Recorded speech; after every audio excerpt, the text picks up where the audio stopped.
Pense no momento mais escuro da sua vida, naquele instante em que tudo pareceu perdido. Agora imagine que esse momento nunca acaba, que ele se repete como um eco sem fim. Imagine acordar em um lugar onde não há som de esperança, apenas gritos, correntes e um calor que não vem do sol, mas de algo muito mais antigo, muito mais cruel. Hoje você vai ouvir o relato de uma mulher que passou 23 minutos no inferno, não em sonho, não em metáfora, mas como uma experiência real. Ela morreu e voltou. E o que ela viu lá vai te deixar sem dormir esta noite. Mas atenção, a revelação mais poderosa está no final. Porque o que ela descobriu nos últimos segundos muda tudo. O nome dela é Annalise. Ela era uma mulher comum. Casada, 2 filhos, frequentava a igreja, vida simples, nenhum histórico de alucinações, nenhum uso de drogas. Nunca teve uma visão espiritual, até aquele dia. Tudo começou numa manhã de novembro, fria, silenciosa. O céu estava cinzento. Ela acordou com uma dor estranha no peito. Nada alarmante a princípio, mas em segundos a dor se intensificou. Seu marido, John, chamou a ambulância, mas, antes que os paramédicos chegassem, Annalise desmaiou. Seu coração parou. E nesse momento, ela disse que tudo mudou. Ela se viu fora do corpo. Olhou para baixo e viu os paramédicos tentando reanimá-la. Viu seu marido gritando, mas não conseguia se mover. Era como se estivesse presa, flutuando. E então veio a escuridão. Mas não era uma escuridão comum. Era viva. Era densa como fumaça, mas sem cheiro, sem som. E foi aí que ela começou a cair. Como se algo me puxasse com fúria, com pressa. Como se eu pertencesse àquele lugar. A sensação de queda durou segundos, mas o impacto foi eterno. Ela aterrissou em um lugar seco, rachado, vermelho. O ar estava pesado, havia um cheiro de carne queimada e gritos, muitos gritos, mas o mais assustador era que alguns desses gritos pareciam familiares. Eu ouvi a voz da minha avó e a do meu antigo pastor gritando por ajuda. Ela descreveu o cenário como um vale sem fim, cheio de crateras, e dentro de cada cratera havia pessoas. Algumas estavam deitadas, imóveis, outras se contorcendo, mas todas queimando. O fogo não consumia os corpos como na terra, não destruía, apenas machucava, sem matar. Porque ali, a morte era impossível. Annalise tentou correr, mas seus pés estavam feridos. Cada passo era uma dor indescritível, como se eu pisasse em lâminas, como se o chão estivesse vivo, me odiando. Ela olhou para cima, mas não havia céu. Apenas uma luz vermelha e pulsante, como se algo enorme lá no alto estivesse observando. Foi nesse momento que ela viu os guardiões, criaturas altas, sem rosto, com braços longos e dedos afiados como garras. Eles se moviam em silêncio e onde passavam, o desespero aumentava. Eles não falavam, não gritavam, mas quando se aproximavam, as pessoas começavam a berrar ainda mais forte. Eles sabiam quem eu era, disse Annalise, e sabiam que eu não pertencia ali, mas mesmo assim, não me deixavam sair. Ela tentou se esconder, mas no inferno não existe abrigo, não existe sombra que proteja. Tudo vê, tudo sente. Ela foi puxada por um dos guardiões e então jogada em um rio, mas não era um rio de água, era de fogo. E o mais assustador era que ele sussurrava. Sim, o fogo falava. Cada labareda trazia palavras em minha mente, ela contou. Palavras de condenação, acusações, coisas que nem eu lembrava, começaram a me atormentar. Pecados esquecidos, mentiras ditas na infância, pensamentos que ela nunca contou a ninguém. Tudo era lançado contra ela. Eu não estava só sentindo dor física, eu estava sendo destruída por dentro, como se cada parte da minha alma estivesse sendo rasgada. E o pior ainda estava por vir, porque foi aí que ela encontrou alguém. Alguém que ela jamais imaginaria ver ali. E é aí que tudo muda. Annalise, naquele rio ardente, com a alma em pedaços, viu uma figura se aproximando pela margem. Era uma mulher, mas o rosto estava coberto. A pele parecia derreter e se reconstruir em ciclos lentos e dolorosos. A cada segundo, ela era outra pessoa. Jovem, velha, criança, monstro. Annalise gritou, mas o grito não saía. A mulher a encarou e sussurrou uma única frase: "Você me deixou." A voz era da sua irmã. Uma irmã que ela havia abandonado na juventude, após uma briga. Elas nunca mais se falaram, e sua irmã havia morrido em um acidente, sem perdão, sem reconciliação. Annalise caiu de joelhos, mesmo dentro do rio de fogo. As lágrimas se misturaram com o calor. Ela tentou tocar a figura, mas o toque foi como ferro em brasa. "Você acha que o arrependimento vem depois da morte?", disse a figura. "Aqui, ele vem tarde demais." Annalise então foi puxada para fora do rio por uma força invisível. Mas o inferno não estava apenas ao redor. Ele agora estava dentro. Cada memória, cada culpa, cada erro era ampliado, tornado realidade. Ela foi jogada em uma cela, uma estrutura de pedra, onde o teto era baixo demais para ficar em pé, mas o chão era afiado demais para sentar. Ali, ela sentiu o tempo parar. "Eu fiquei anos naquela cela", ela diria depois, "mas aqui fora foram só minutos." E dentro da cela, outra presença surgiu. Não era um guardião. Era ele, o acusador, a entidade que ela chamaria mais tarde de o observador. Uma sombra viva, 2 olhos vermelhos flutuando em meio ao breu. Ele não falava com palavras, mas com pensamentos que invadiam sua mente sem permissão. "Você teve a verdade diante de você, mas preferiu conforto. Te dei chances, mas você zombou. Agora veja o que plantou." Annalise gritou por Deus, por Jesus, por qualquer coisa que a tirasse dali. Mas o silêncio era ensurdecedor. Foi então que ela percebeu uma coisa terrível. Ali, no inferno, ninguém responde. Ela tentou lembrar de versículos, orações, mas as palavras fugiam de sua mente, como se sua alma tivesse sido desconectada da luz. Ela começou a ver cenas da sua vida, como em um cinema de pesadelos. Mas não eram os momentos bons, eram os momentos de omissão, de covardia, de egoísmo disfarçado de prudência, de orgulho vestido de religiosidade. Você ia à igreja, mas odiava sua vizinha. Você dizia amar, mas julgava em segredo. Você cantava, mas ignorava os pobres.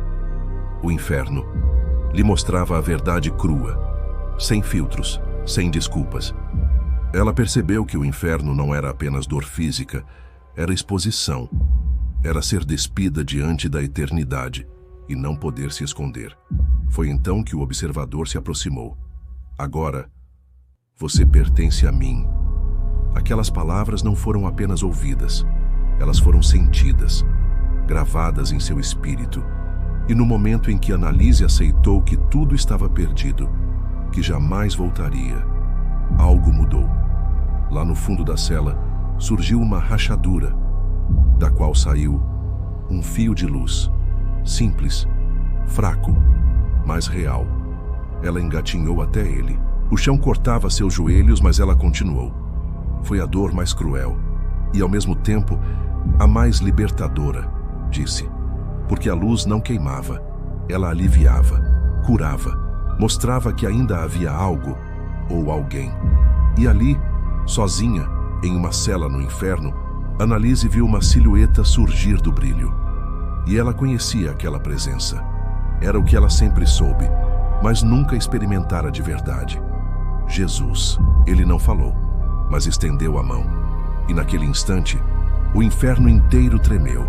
As paredes ruíram, os gritos cessaram, o fogo congelou.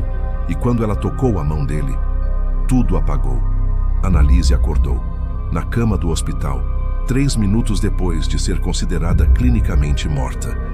Mas algo havia mudado, algo profundo. E nas próximas horas ela começaria a contar tudo. E é no próximo momento que ela revela. o detalhe mais perturbador de toda a experiência. Algo que vai fazer você duvidar de tudo o que acha saber sobre o bem e o mal. Quando Annalise voltou, o quarto estava em silêncio. As máquinas piscavam, os médicos olhavam uns para os outros como se não entendessem o que tinha acontecido. Ela abriu os olhos, mas não falou nada nas primeiras horas. Estava em choque, não pelo fato de ter morrido, mas pelo que tinha trazido consigo. Havia algo em sua mente. Um segredo, um detalhe que ninguém havia lhe contado, mas que ela viu claramente naquele lugar. E o mais perturbador, ela disse que o inferno estava mais cheio do que o céu. Há muito mais pessoas caindo do que subindo, disse ela. E a maioria delas eram boas. Boas, mas vazias. Isso causou desconforto. Pastores, familiares, amigos, todos ficaram confusos. Como alguém pode ser boa e ainda assim acabar no inferno? Mas Annalise explicou. O inferno não é apenas para assassinos ou ateus. É para todos que vivem uma vida sem Deus, mesmo que achem que estão com Ele. Ela viu pessoas que pregavam, que cantavam, que ajudavam os pobres, mas cujos corações eram orgulhosos, cheios de vaidade espiritual, julgamento e frieza. Eu vi líderes religiosos sendo acorrentados por seus próprios sermões, contou, porque usaram a palavra como arma, não para curar, mas para controlar. Ela então revelou outro detalhe: as crianças. Sim, havia crianças no inferno, mas não como vítimas, e sim como reflexo do que lhes foi ensinado. Vi almas jovens, de olhos apagados, presas em redomas de vidro, presas nos pecados herdados de seus pais, não pelas escolhas delas, mas pelas sementes que foram plantadas e que nunca foram cortadas. Essa revelação gerou revolta. Mas Deus é justo, disse ela. Aí o que vi não era punição sem causa, era consequência.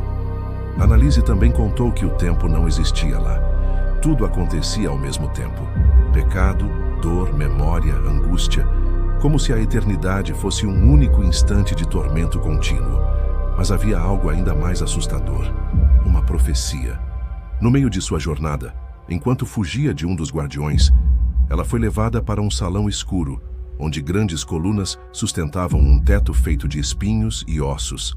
Ali, vozes ecoavam dos cantos dizendo: eles não acreditam porque esqueceram o que é temer. E então uma figura surgiu no centro da sala. Não era um demônio comum. Tinha forma humana, vestia um terno, falava com calma. Ele se aproximou e disse: o mundo acha que sou um mito, mas estou sentado à mesa deles, no celular, nos filmes, na política, na arte e até nos púlpitos. Annalise congelou. Ela reconheceu o olhar. Era o mesmo que vira em pessoas vivas, pessoas públicas, famosos, influenciadores. Eles acham que controlam suas próprias vidas, disse ele, mas eu já escrevi os roteiros deles. Esse ser a chamou de peregrina. Disse que ela não deveria estar ali, mas que sua visita não era acidental. Você vai contar, mas poucos vão ouvir, e os que ouvirem serão marcados. Annalise, aterrorizada, perguntou: por quê? Por que me mostrar tudo isso? A resposta veio com um sorriso torto. Porque mesmo quando a verdade é revelada, a maioria escolhe continuar cega. Isso me diverte. Foi nesse instante que ela sentiu a presença de luz novamente. Mas dessa vez, ela não foi puxada. Ela gritou. Ela usou a única palavra que lhe restava: Jesus. E foi aí que a criatura recuou. O salão começou a ruir. Tudo se desfez. E ela foi sugada de volta para o momento final da cela. E então, ela acordou no hospital. O médico que cuidou dela ficou em silêncio. E então disse: 3 minutos de parada. E você volta como se nada tivesse acontecido? Não é possível. Mas Annalise sabia. Ela havia cruzado uma linha. Nos dias que se seguiram, ela começou a escrever. Cada detalhe, cada rosto, cada nome. E então, ela percebeu o último e mais chocante elemento de sua visão. Um detalhe que vai mudar tudo o que você entende sobre o inferno e que você precisa ouvir na próxima parte. Annalise agora carregava um fardo. Ela havia voltado do inferno, mas não voltou sozinha. Ela trazia marcas invisíveis, cicatrizes espirituais e um conhecimento que a assombraria pelo resto da vida. Mas havia algo a mais. Um último detalhe que só veio à tona dias depois, quando ela teve um sonho, ou talvez um último aviso. Naquela noite, Annalise viu um corredor comprido, escuro, as paredes cobertas de espelhos. Mas os espelhos não refletiam sua imagem. Eles refletiam pessoas vivas. Sim, pessoas vivas. Gente que ela conhecia. Vizinhos, parentes, pastores, artistas da TV. Alguns estavam sorrindo, outros chorando. Mas todos tinham algo em comum. Um contorno escuro por trás deles, como uma sombra colada à alma. E então, uma voz, a mesma que ela ouviu no inferno, disse: "Esses já estão marcados." Annalise tentou correr, escapar daquele corredor. Mas a voz continuou: "Eles não acreditam no inferno, porque vivem nele disfarçado de conforto." E nesse momento, ela viu a si mesma refletida, mas com os olhos escurecidos, como se ainda estivesse presa.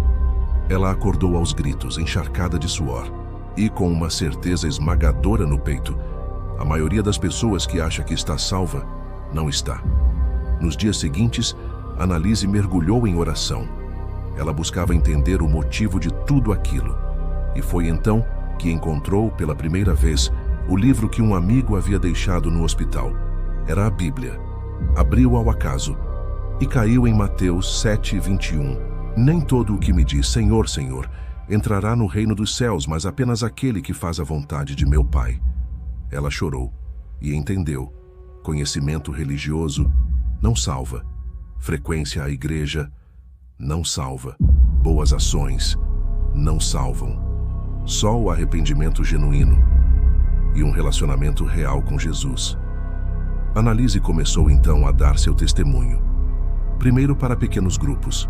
Depois igrejas começaram a chamá-la.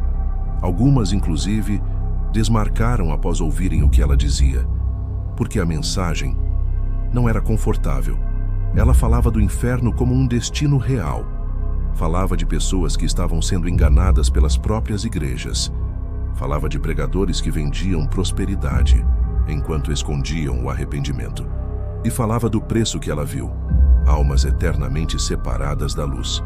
Um dia, ela foi entrevistada por uma rádio cristã, e o apresentador, irônico, perguntou: "Se você pudesse dar uma única frase para o mundo, uma frase para resumir sua visão, qual seria?" Ela não hesitou. "O inferno está mais perto do que você pensa, e mais dentro de você do que imagina." Silêncio. Alguns acharam que ela estava louca, outros caíram em lágrimas. Annalise então revelou a última visão que teve antes de sair do hospital. Era um campo escuro, milhares de pessoas caminhando, todas com olhos vendados. Alguma cantando músicas cristãs, outras com livros de autoajuda nas mãos, e outras apenas com celulares olhando para a tela, rindo. Todas seguiam em filas em direção a um penhasco. Ela tentou gritar, avisar, mas ninguém ouvia. E atrás da multidão ele estava lá, o mesmo ser de terno, sorrindo, guiando, com charme. "O diabo não vem com chifres," ela disse. "Ele vem com argumentos, com lógica, com carisma." Essa história não é apenas sobre uma mulher. É sobre você, sobre mim, sobre todos nós.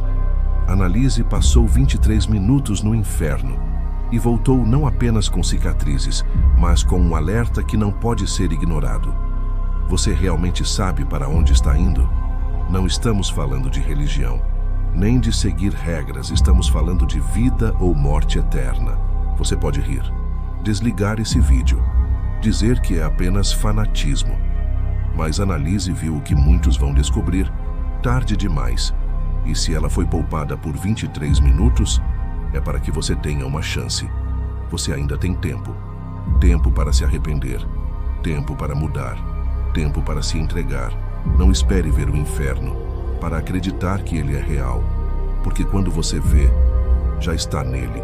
Tudo o que foi escondido será revelado. E tudo o que foi ignorado será cobrado. Annalise, sobrevivente dos 23 minutos no inferno. Se essa história tocou você, compartilhe com alguém que precisa ouvir isso. Não porque é assustador, mas porque é real. E talvez seja a última chance de alguém.